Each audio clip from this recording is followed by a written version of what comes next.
આમ આદમી પાર્ટીએ આજે ખૂબ મહત્વનું પગલું લીધું છે। તેણે રાજ્યસભામાંથી ઉપનેતાના પદેથી સાંસદ રાઘવ ચડ્ઢાને દૂર કરી દીધા છે।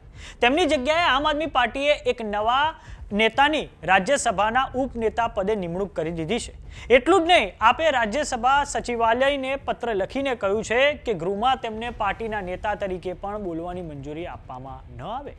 જ્યારથી આમ આદમી પાર્ટીના સુપ્રીમો અરવિંદ કેજરીવાલને લીકર કેસમાં રાહત મળી છે, ત્યારથી રાઘવ ચડ્ઢાની અરવિંદ કેજરીવાલ સાથે મુલાકાત પણ નથી થઈ। તો આવો જાણીએ સમાચાર વિસ્તારથી। નમસ્કાર, જમાવટ સાથે હું છું પાર્થ।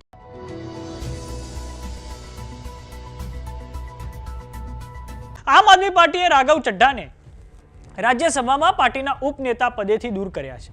આપના સાંસદ અશોક મિત્તલની રાજ્યસભામાં હવે ઉપનેતાના પદે નિમણૂક કરવામાં આવી છે।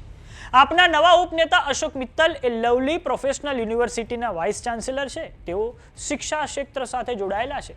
2022ના વર્ષમાં તેમને રાજ્યસભામાં મોકલવામાં આવ્યા હતા। પાછલા કેટલાક સત્રોમાં તેમણે કૃષિ અને શિક્ષા જેવા મહત્વના મુદ્દાઓ ગૃહમાં ઉઠાવ્યા છે। આમ આદમી પાર્ટીએ રાજ્યસભા સચિવાલયને પણ જાણ કરી છે કે સાંસદ રાઘવ ચડ્ઢાને સંસદમાં બોલવાનો સમય ન આપવો જોઈએ। ચડ્ઢા સામે આ કાર્યવાહી એવા સમયે કરવામાં આવી છે જ્યારે તેઓ રાજ્યસભામાં જાહેર હિતના મુદ્દાઓ સતત ઉઠાવી રહ્યા છે। પછી ભલે તે એરપોર્ટ પર ₹10ની ચા હોય કે પછી ડિલિવરી બોયનો મુદ્દો હોય। જો કે એ વાતની પણ ચર્ચા થઈ રહી છે કે આમ આદમી પાર્ટીના હાઈકમાન્ડે સાંસદ રાઘવ ચડ્ઢાને ચેતવણી આપી હતી કે તેઓ ચોક્કસ મુદ્દાઓ પર અગાઉથી ચર્ચા કર્યા વિના બોલી રહ્યા છે। તેમણે રાજ્યસભામાં તેઓ કયા મુદ્દાઓ ઉઠાવશે તે અંગે પાર્ટીને જાણ કરવાનો ઇનકાર કર્યો છે। આમ આદમી પાર્ટીમાં ચર્ચાઓ ચાલી રહી છે કે આ નિર્ણય અનુશાસનહીનતા અને પાર્ટીની લક્ષ્મણ રેખાનું પાલન કરવામાં નિષ્ફળતાને કારણે પણ હોઈ શકે છે।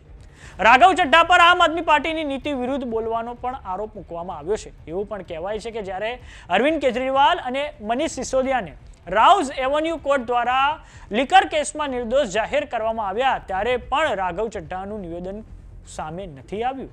આ પછી રાઘવ ચડ્ઢાની આમ આદમી પાર્ટીના સુપ્રીમો અરવિંદ કેજરીવાલ સાથે મુલાકાત પણ નથી થઈ।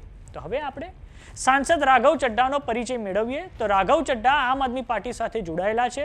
રાઘવ ચડ્ઢા વ્યવસાય ચાર્ટર્ડ એકાઉન્ટન્ટ છે। રાઘવ ચડ્ઢાએ પોતાની રાજકીય કારકિર્દીની શરૂઆત આમ આદમી પાર્ટીમાંથી કરી હતી અને ટૂંક સમયમાં તેમણે પાર્ટીના મહત્વપૂર્ણ નેતા તરીકે ઓળખ બનાવી લીધી છે। તેઓ 2020ના વર્ષમાં દિલ્હી વિધાનસભાની ચૂંટણીઓમાં રાજેન્દ્રનગર મત વિસ્તારમાંથી વિજયી બન્યા હતા। તેમની કામ કરવાની શૈલી, પારદર્શિતા અને યુવા દ્રષ્ટિકોણના કારણે તેઓ ખાસ કરીને યુવાનોમાં લોકપ્રિય બન્યા છે અને બાદમાં તેમને રાજ્યસભામાં પણ મોકલવામાં આવ્યા, જ્યાં તેઓ રાષ્ટ્રીય સ્તરે પાર્ટીના અવાજ તરીકે ઉભરી આવ્યા છે। રાઘવ ચડ્ઢા રાજકીય મુદ્દાઓ માટે તેઓ સ્પષ્ટ અભિગમ માટે પણ જાણીતા છે। આપને જણાવી દઈએ કે આવતા વર્ષે એટલે કે 2027ના માર્ચ મહિનામાં પંજાબમાં વિધાનસભાની ચૂંટણીઓ થવા જઈ રહી છે। આમ આદમી પાર્ટીએ 2025ના વર્ષમાં જ્યારે દિલ્હી વિધાનસભાની ચૂંટણીઓ થઈ ત્યારે તેમાં તેની હાર થઈ હતી અને હવે માત્ર ને માત્ર પંજાબમાં તેમની સરકાર છે। તો સમાચારોમાં અત્યારે બસ આટલું। જોતા રહો જમાવટ। જો તમને YouTube પર જોઈ રહ્યા તો સબસ્ક્રાઇબ કરો, જો તમને Facebook પર જોઈ રહ્યા તો ફોલો કરો, સાથે જ અમારી WhatsApp ચેનલ આવી ગઈ છે, જોઈન કરવાનું ના ભૂલતા। નમસ્કાર।